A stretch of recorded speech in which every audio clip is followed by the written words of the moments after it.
खबर है देवरिया से, जहां जिलाधिकारी श्रीमती दिव्या मित्तल ने राजकीय आश्रम पद्धति विद्यालय मेहरौना का औचक निरीक्षण कर व्यवस्थाओं का जायजा लिया।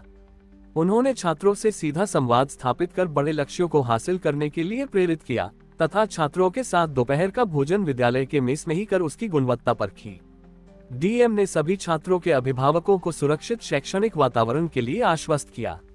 जिलाधिकारी अपराह्न लगभग 1:40 पर राजकीय आश्रम पद्धति विद्यालय मेहरौना पहुंची। उन्होंने सर्वप्रथम प्रभारी प्रधानाचार्य अभिषेक कुमार सिंह से विद्यालय की मौजूदा स्थिति के बारे में जानकारी प्राप्त की। इसके पश्चात डीएम ने सभी छात्रों से सीधा संवाद किया व विद्यालय के मेस में ही छात्रों के साथ दोपहर का भोजन कर उसकी गुणवत्ता परखी। डीएम ने स्वयं कतार में खड़ी होकर काउंटर से अपना भोजन लिया तथा छात्रों के साथ बैठकर खाया। मेन्यू के अनुसार आज चावल, दाल, रोटी और मिक्स सब्जी बना था। इस दौरान भी वे छात्रों को प्रेरित करती रहीं। उल्लेखनीय है कि गत 5 अगस्त को विद्यालय फूड पॉइजनिंग की घटना हुई थी। डीएम ने भोजन की गुणवत्ता पर संतोष जताया तथा सभी अभिभावकों को विद्यालय में सुरक्षित परिवेश उपलब्ध कराने के लिए आश्वस्त किया। देवरिया से ब्यूरो चीफ सुधाकर पांडे की रिपोर्ट। देखिए, एक तो ये मैं वादा पूरा कर रही थी। जब बच्चे बीमार हुए थे, तब जब मैं यहाँ पे विद्यालय में आई थी तो बच्चों ने मुझसे कहा था कि आप आए दोबारा हमारे विद्यालय में, और मैंने उन्हें कहा था कि मैं अगस्त के अंदर जरूर आऊंगी। तो एक तो ये कारण था मेरा अभी आने का। दूसरा, विद्यालय अभी खुला है तो इनकी व्यवस्थाएं समुचित हो गई कि नहीं, टीचर्स अब ठीक से पढ़ा रहे हैं कि नहीं, ये देखना मेरा उद्देश्य था। और साथ में बच्चे, क्योंकि मैं भी इनकी तरह छात्र रही हूँ, बहुत पढ़ाई करी है, तो ये लोग मुझसे कुछ चीजें जीवन के बारे में, पढ़ाई के बारे में जानना चाह रहे थे, तो वो भी एक उद्देश्य था।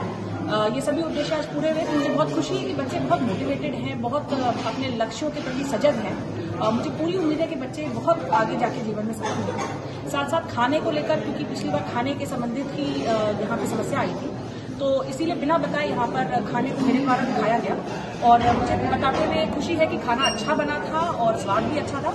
कुछ इम्प्रूवमेंट्स की गुंजाइश है जो मेरे द्वारा सुझाव दिए गए हैं। उम्मीद है कि वो भी ध्यान हो जाएगा। खाने कैटरिंग के जो कॉन्ट्रैक्टर उनको चेंज कर दिया गया। जी, खाने के जो पुराने कॉन्ट्रैक्टर थे उनके ऊपर एफआईआर भी की गई थी, उनको ब्लैकलिस्ट भी किया गया, उनका ठेका यहाँ से समाप्त कर दिया गया।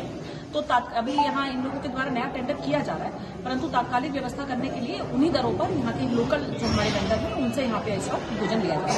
जो पिछला दर था मैम, जो मिल्स के, ब्रेकफास्ट, स्नैक्स के, वो जानकारी मिले थी काफी कम है। जो मार्केट का जो रेट है बहुत हाई है, और उस परिप्रेक्ष्य में रेट यहाँ काफी कम था, उसको इंक्रीज किया गया क्या? नहीं, अभी फिलहाल तो उसी दरों पे ये चल रहा था ना। जब नया टेंडर होगा तब नई प्राइस डिस्कवरी होगी, तो उसके बाद जो भी होगा वो उसी हिसाब से चेंज। मैडम, बच्चों से संवाद किया, कैसा अनुभव रहा है? देखिए, बच्चों से संवाद करना हमेशा एक बहुत ही सुखद अनुभव होता है, क्योंकि जितनी ऊर्जा के साथ वो लोग अपना कार्य कर रहे होते हैं, मुझे लगता है बच्चों से हमें भी ऊर्जा मिलती है और कार्य करने की और मोटिवेटेड रहने की। तो बच्चों ने बहुत अच्छे प्रश्न पूछे। कुछ एक प्रश्नों को सुनकर तो मैं वाकई में हैरान रह गई कि छोटा सा बच्चा यदि जीवन के उद्देश्य के बारे में पूछे, जो कि हम लोग इतने बड़े होने के बाद भी शायद नहीं सोचते, तो मुझे बहुत अच्छा लगा कि बच्चों का न केवल एक एजुकेशनल स्तर अच्छा है, परंतु एक सोच भी बहुत एक अच्छे लेवल पे है। तो बहुत अच्छा लगा मुझे इनसे मिलकर, और बहुत हमारा प्रदेश का नंबर 1 स्कूल ये आश्रम पद्धति का हमारा विद्यालय है, और मेरी उम्मीद है कि आगे भी इसी प्रकार से अच्छे बच्चे यहाँ से निकलेंगे और खूब लाभ होगा।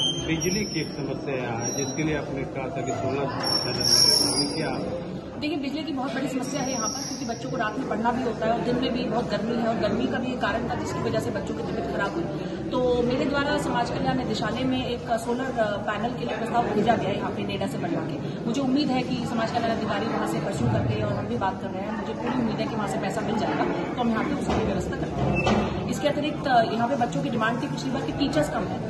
पिछली बार 2 या 3 ही टीचर्स पढ़ा रहे थे, तो अभी उनको पूरा करने की भी हमारे द्वारा प्रयास किया गया, और अद्यतन 6 टीचर्स यहाँ पे पढ़ा रहे हैं, 2 और टीचर्स आज दोपहर को आने वाले हैं। तो टीचर्स की कमी काफी हद तक पूरी हुई है, परंतु और भी पूरी हो जाए उसका भी प्रयास है। बच्चों को उपस्थिति मैडम बहुत कम हो गई है यहाँ पे, 325 बच्चे थे, अब काफी कम बच्चे हो गए। देखिए, इसका कई कारण है। एक तो बड़े त्योहार थे, तो अभी जन्माष्टमी कल ही बीता है, तो बहुत सारे बच्चे याद आने वाले हैं। तो मुझे पूरी उम्मीद है इन बच्चों के माध्यम से भी, क्योंकि सभी अपने दूसरे बच्चों के साथ ग्रुप पे जुड़े हुए हैं, और जब वो लोग ये देखेंगे कि सीनियर प्रशासनिक अधिकारी यहाँ आ रहे हैं, तो यदि किसी के मन में संशय है तो वो नहीं रहना चाहिए। आपके माध्यम से भी मैं सभी अभिभावकों को बताऊंगी कि हमारा लगातार इस विद्यालय पर, सभी विद्यालयों पर नजर है, कहीं की कोई अव्यवस्था नहीं होगी। यदि आपके मन में कोई भय है तो उसको निकाल के अपने बच्चों को पढ़ाई करने के लिए यहाँ अवश्य भेजें। शुरू से अच्छा स्कूल रहा है, आगे भी अच्छा करेगा, ऐसा हमारा आपसे वादा भी है, और हम इसको अच्छे से करवाएंगे।